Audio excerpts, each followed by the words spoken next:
This video is intended for parents, and it's a introduction to our resource Reading A to Z and talking about how you can use this to do a guided reading lesson with your child. These are the kind of resources that we use in class for small group reading lessons, and it's a great way to let your child practice and have a book that's the right reading level for them. Now, Reading A to Z is currently free to sign up, so I highly recommend that you make an account because it can be used on a computer or a tablet, and kids can. You can either print out the book or you can have them use it digitally, but either way, it's a really nice way for them to try something that's on their level.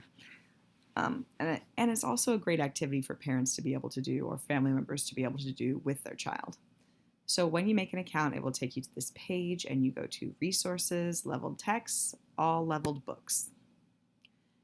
Kindergarten levels are from A to D. That's our goal. Kids should be able to read about at a level D by the end of the year. First grade levels are from E to J. So if your child is ready to move on, if they're already kind of understanding the level D book, please move on. It's great.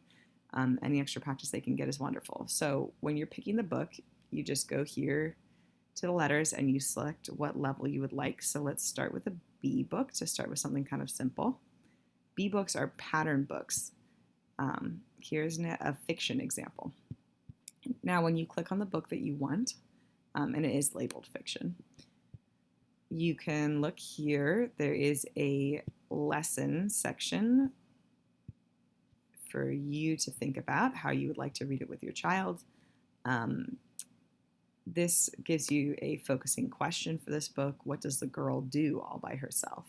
That's something that you would read to the child before starting the book to have to give them an idea of the purpose of their reading. This helps them focus and think about the comprehension.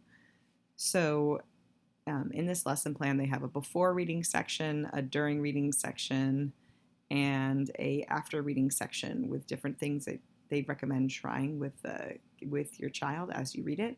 So you can talk about, you can practice some actions by playing Simon Says beforehand and discuss how these are things that their child can do by themselves because we're focusing on what does the girl do all by herself. You can also introduce the book before you give it to them. Talk about the title page, the author, the illustrator. That's part of every book introduction. We always say, okay, who can find the title, who can find the author, who can find the illustrator to prove that they understand the parts of the book as well. It also recommends a reading strategy. This one they're saying visualize. So create pictures in your mind while you are reading. And that's a recommendation for the kids. You can talk to them about and make sure that they're thinking about those elements of the story while we're reading. And then the comprehension skill would be identifying the setting of the story. So talking about where and when the story takes place. Here's some vocabulary they recommend going over and some pause points with questions that you could ask while you're actually reading the book with them. Does a girl enjoy reading? How can you tell? Where is the girl? What clues from the story help you determine your answer? Any chance that your child gets to interact both with the words and with the comprehension aspects of the story is awesome. That's what's going to help them get to those next levels, as well as, of course, sight word practice. So now that we've looked over this lesson plan over here, you can read the book either right here in small, or you can print it from one of these PDFs, or you can make it projectable. So let's look at the projectable one right now. If I was reading this book with a child, I would talk about, where's the title, where's the author, where's the illustrator, and I would read all of these to them. I'd say, okay, the title is All by Myself. Can you point while we read that? All by myself. Yeah, and I'd say, where's the author? And see if they could point down here. Written by Gabriel Harper. Illustrated by Nadia Ronquilla. So then we would move on to reading the book. We talk about the title page. Here's that focusing question again. What does a girl do all by herself? And they also have the words to know. These are words that will come up in the book to go over with the kids first. You could write them on flashcards and help kids practice sounding out parts of the word, to figure out listen. Can they go listen? And think about that when they read the word myself. Do they recognize the sight word my? Those are some skills to practice. In a level B book like this, it is a pattern. So you'll want to have your child take their finger and point to each word while they read. You might want to do one page as an example and then see if they can do the rest on their own by copying that pattern, changing the word when it's appropriate. So this would be, I read all by myself.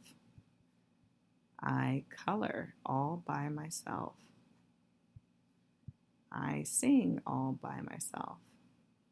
So as you can see, this is a book where only one word is changing, and it's a word that they can figure out by looking at the picture and thinking about the beginning sound. So if a child stops here and goes, I would say, okay, what's the first sound in that word? And then look at the picture. What is she doing that starts with this? Sing. And you can always stop and ask comprehension questions. Wow, how do you think the cat feels about her singing? It's a girl having fun. Where is she right now?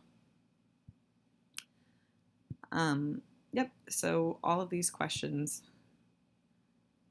help build child's understanding, and it just gives them a chance to respond. So there are also some questions down here. What do you like to do by yourself? Draw a picture and write about it. This is a great way to connect in writing skills. Social studies, what is something that you can't do all by yourself?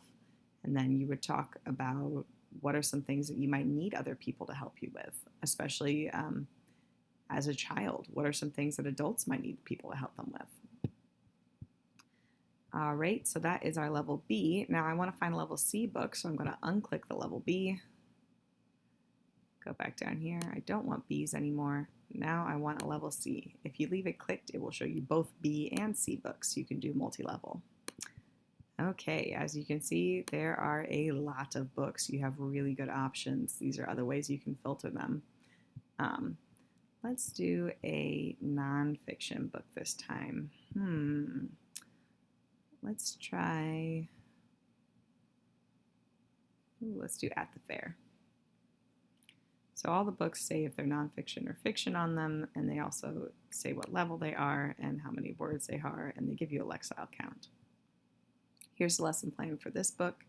Here are some of the high frequency or sight words that the kids are going to see in there: can, ride, and your. And then here are some other words, vocabulary that you might want to go over them with them. And they have a pre-made vocabulary lesson available too. How great. I also have some worksheets. Okay, let's check out this book. I haven't read this one before. This one is called At the Fair. We talk about the title. We talk about where the author is.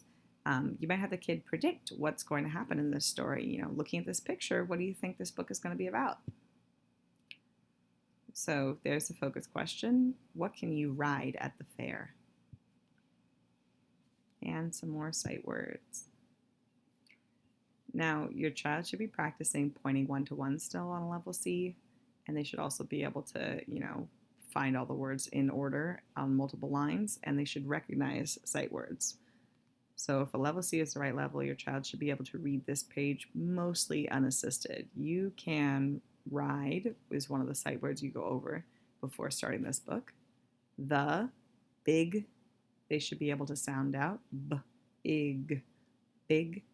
And then wheel, they should be able to w and look at the picture to figure out that's a wheel. All right, you can ride the little car. Notice a couple of words have changed in this one. This is a low level C. It's still Lexile 100. So not all of the words are changing. It has a bit of a pattern still, but 2 words are changing in each one. You can ride the long train. You can ride the fast cup. These are words that they can sound out and check the picture to try and figure out and see if they are right. You can ride the giant swing, the tiny plane. And then at the end, it's more complicated. But again, most of these are sight words. What is your favorite ride at the fair? And since it ends with the question, that's a great thing to talk about with your child as well. Here are their connections for this one. Which ride from the book would each person in your class like to go to most? Well, we don't have our class right now, but you could do a poll with the family and make a little graph about, who in the family would like to go on what ride. Always good to do a writing piece related to the reading as well.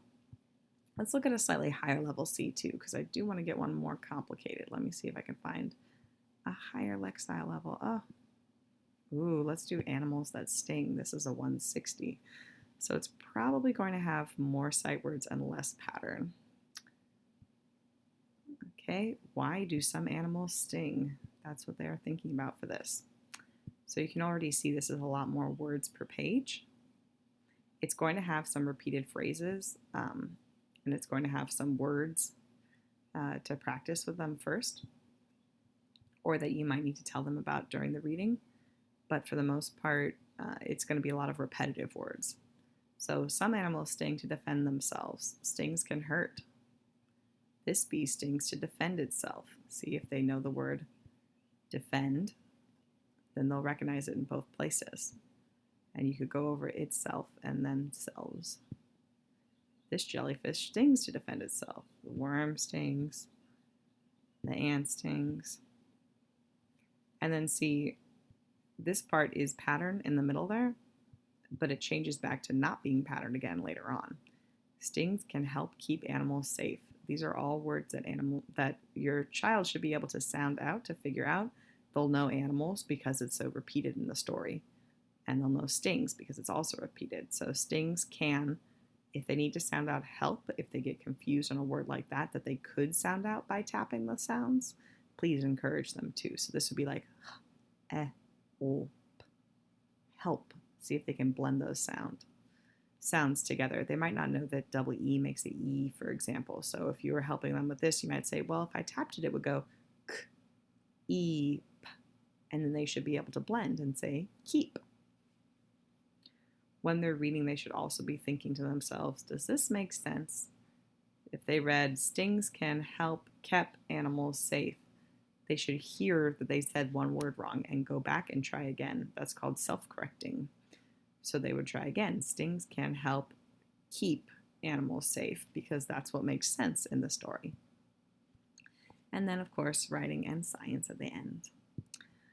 So those are a couple of different examples of a level B book, a low C, and a high C book. Again, it's really about whatever your child is ready for, and you should practice with them and observe and kind of see what they're interested in, and let them pick a book on their level that they want to try and see what happens. When they get up to the level D books, the books really don't have patterns anymore at all, and they are mostly just a variety of sight words and figuring out words from looking at the book, as well as sounding out different parts of the word to figure out what its meaning could be. So those are a couple of different ways that you can use Reading A to Z. I highly recommend it. Please sign up now while the accounts are free and think about how you can practice it with your child. Thank you for listening with me.